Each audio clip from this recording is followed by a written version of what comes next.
ప్రియమిత్రులకు శుభోదయం. తమ్మర గోపన రచించిన జానకి వర శతకంలో 63వ పద్యం చూస్తున్నాం.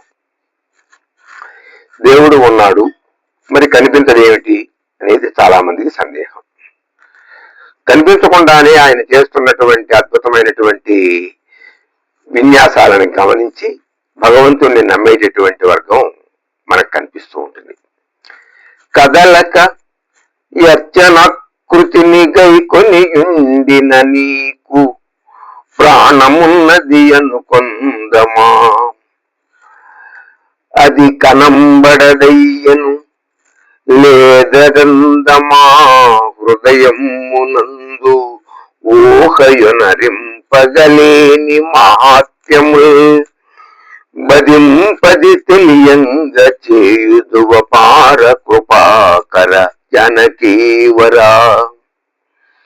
కదలక యర్చనాకృతిని గైకొనియుండిన నీకు, కదలకుండా రాయిలాగా కేవలము అర్చనారూపంగా ఉన్నటువంటి నీకు ప్రాణమున్నది అనుకొందమా, ఆ రూపంలో ప్రాణం ఉంది అనుకోమంటావా? అది కనంబడదయ్యను, అదేమో కనపట్లేదు. లేదటందమా, లేదు లేవయా దేవుడు లేదేం లేదు, అది వచ్చి రాయి అంటామా? హృదయమునందు నోహయొనరింపగలేని మహాత్యముల్ పదింపది తెలియంగా చేయుదు. కానీ చూస్తే మనస్సులో ఊహించలేనటువంటి అనేక రకమైనటువంటి యొక్క మహాత్యాలని ఒకటి కాదు, రెండు కాదు, పదులు పదులుగా మాకు తెలియజేస్తున్నటువంటి అపార కృపాకర అమేయమైనటువంటి దయాసముద్రుడా జానకీవర అంటున్నాడు కంచర్ల గోపన్న.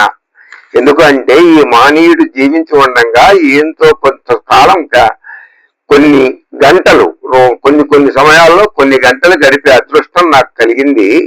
అప్పుడు ఒక పర్యాయం ఆయన అన్నాడు, కుడి చెయ్యి పక్షవాతం వచ్చి పడిపోయింది, అయినా గాని తమ్మరలో ఉన్న రామాలయంలో పూజ చేస్తూ ఉంటే ఒకానొక రోజున సీతమ్మ తల్లికి కుంకుమార్చన చేస్తున్నాను, అనుకోకుండా ఈ చెయ్యి నాకు మళ్ళీ వచ్చేసింది, ఆ రామభద్రుడే నాకు ఈ రోగాన్ని పోగొట్టి చెయ్యి ఇచ్చాడనుకుంటున్నాను అని ఆయన చెబుతూ ఉంటే నాకు ఆశ్చర్యం వేసింది.